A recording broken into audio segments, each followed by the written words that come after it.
નમસ્કાર મિત્રો, કેમ છો બધા? આજના એક ખૂબ જ મહત્વપૂર્ણ વિડીયોમાં તમારું સ્વાગત છે।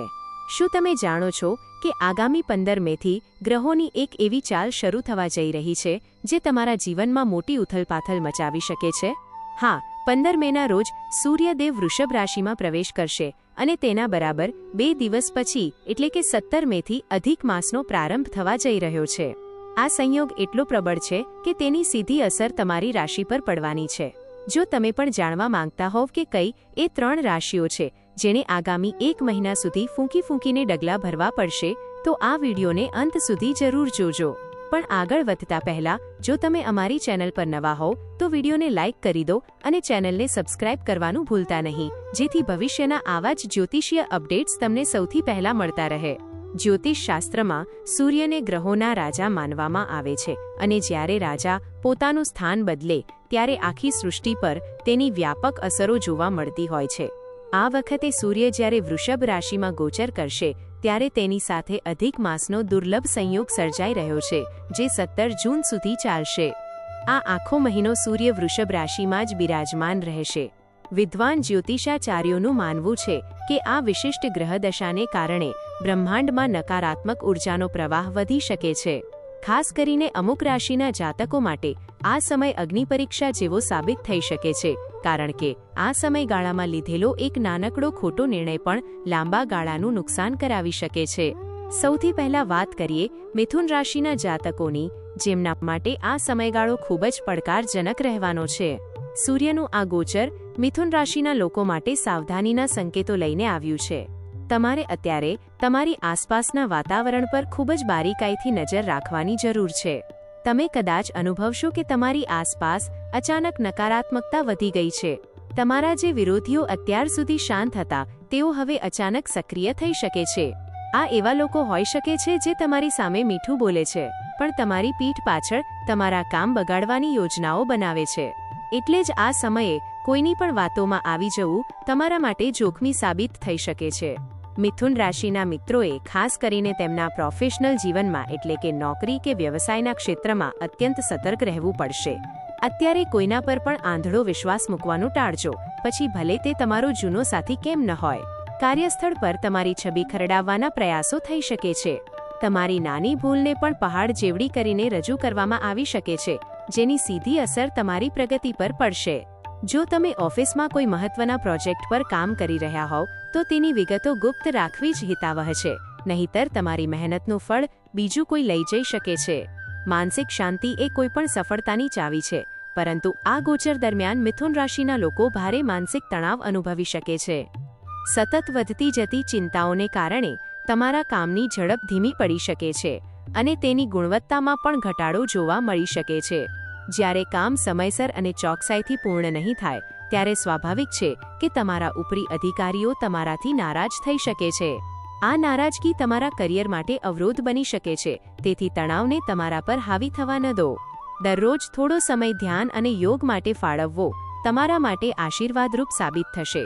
કૌટુંબિક દૃષ્ટિકોણથી જોઈએ તો મિથુન રાશિના જાતકોના ઘરમાં આ સમયે થોડી અશાંતિ કે વિરહનો યોગ બની રહ્યો છે। સૂર્યના આ ગોચર દરમિયાન બની શકે કે તમારા પરિવારનો કોઈ નજીકનો સભ્ય અભ્યાસ, નોકરી કે અન્ય કોઈ કારણોસર ઘરથી દૂર જાય। આ ફેરફાર પરિવાર માટે ભાવનાત્મક રીતે થોડો કષ્ટદાયક હોઈ શકે છે। આ ઉપરાંત ઘરમાં નાની નાની વાતોમાં દલીલો થવાની પણ શક્યતા છે। તમારી વાણી પર સંયમ રાખવો ખૂબ જ જરૂરી છે, કારણ કે આ સમય બોલાયેલા કડવા વેણ સંબંધોમાં કાયમી તિરાડ લાવી શકે છે। ધીરજ અને સમજદારીથી કામ લેવું એ જ આ સમયનો સાચો ઉકેલ છે। બીજી રાશિ જેણે ખૂબ જ સાવધ રહેવું પડશે તે છે વૃષભ રાશિ, કારણ કે સૂર્યનું ગોચર તમારી જ રાશિમાં થઈ રહ્યું છે। સૂર્ય જ્યારે પોતાની જ રાશિમાં હોય ત્યારે આત્મવિશ્વાસ વધારે છે, પરંતુ અધિક માસની અસરને કારણે આ અહંકારમાં બદલાઈ શકે છે। તમારે તમારા સ્વાસ્થ્યનું ખાસ ધ્યાન રાખવું પડશે। ગરમીને લગતી બીમારીઓ અથવા માથાના દુખાવાની સમસ્યા તમને પરેશાન કરી શકે છે। આર્થિક બાબતોમાં પણ આ સમયે કોઈ મોટું રોકાણ ન કરવાની સલાહ આપવામાં આવે છે, કારણ કે નફાને બદલે નુકસાન થવાની સંભાવના વધુ છે। જૂના મિત્રો સાથેના સંબંધોમાં પણ ગેરસમજ પેદા ન થાય તેનું ધ્યાન રાખજો। ત્રીજી રાશિ જેના પર મુશ્કેલીના વાદળો છવાયેલા છે તે છે કન્યા રાશિ। કન્યા રાશિના જાતકો માટે આ સમય ભાગ્યની કસોટી સમાન રહેશે. તમારા બનતા કામોમાં અચાનક અડચણો આવવાનું શરૂ થઈ શકે છે. ભાગ્યનો સાથ ઓછો મળવાને કારણે તમારે બમણી મહેનત કરવી પડશે. ખાસ કરીને કોર્ટ કચેરીના મામલામાં અથવા સરકારી કામોમાં અત્યારે કોઈ પણ પ્રકારની ઉતાવળ ન કરવી. નાણાકીય લેવડ-દેવડમાં પણ છેતરાઈ જવાની શક્યતા રહેલી છે. તેથી કોઈ પણ દસ્તાવેજ પર સહી કરતા પહેલા તેને 2 વાર વાંચી લેવો જરૂરી છે. સામાજિક જીવનમાં તમારી પ્રતિષ્ઠાને આંચ ન આવે તે રીતે વર્તજો. આ ત્રણેય રાશિઓ સિવાય અન્ય રાશિના જાતકો માટે પણ આ સમય મિશ્ર ફળદાયી રહેશે. પરંતુ મિથુન, વૃષભ અને કન્યા રાશિના લોકોએ વિશેષ સાવચેતી રાખવી જ પડશે. અધિક માસમાં સૂર્યનું વૃષભમાં રહેવું એ ધાર્મિક દૃષ્ટિએ ભલે મહત્વનું હોય, પણ વ્યવહારિક રીતે તે સંઘર્ષ લાવી શકે છે. નકારાત્મક ઉર્જાથી બચવા માટે તમારે ભગવાન સૂર્યનારાયણની આરાધના કરવી જોઈએ.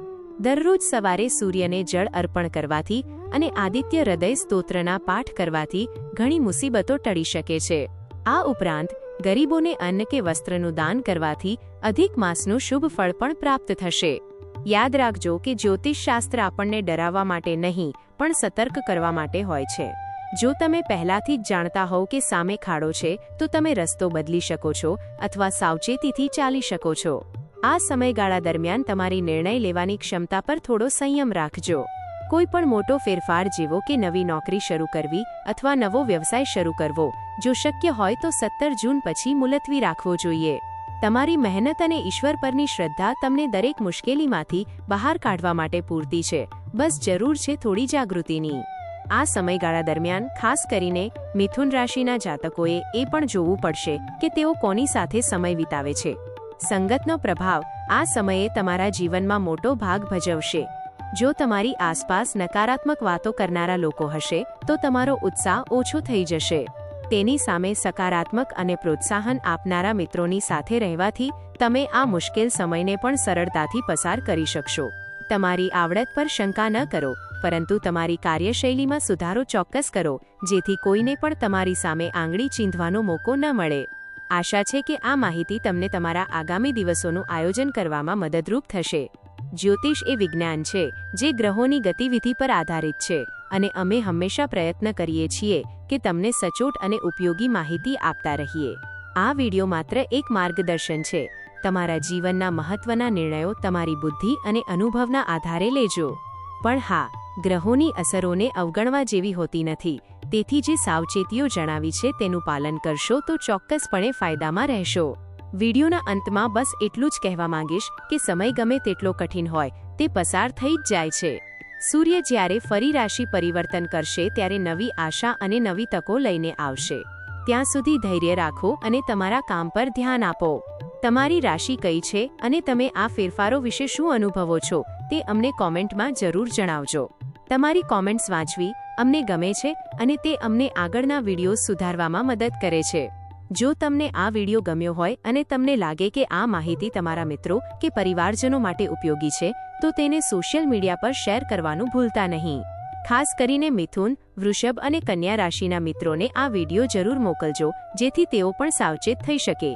તમારી એક શેર કોઈને મોટી મુશ્કેલીમાંથી બચાવી શકે છે. જ્યોતિષ અને અધ્યાત્મ જગતની આવી જ રસપ્રદ વાતો માટે અમારી સાથે જોડાયેલા રહો. તો મિત્રો, આજ માટે બસ આટલું જ. ફરી મળીશું એક નવા વિડીયોમાં એક નવી જ્યોતિષીય જાણકારી સાથે. ત્યાં સુધી તમે તમારું અને તમારા પરિવારનું ધ્યાન રાખજો. ભગવાન સૂર્યનારાયણની કૃપા તમારા પર બની રહે અને તમારો આ સમયગાળો શાંતિથી પસાર થાય તેવી મંગલ કામના. નીચે કોમેન્ટમાં જય સૂર્યદેવ લખવાનું ભૂલતા નહીં. આવજો અને તમારો દિવસ શુભ રહે.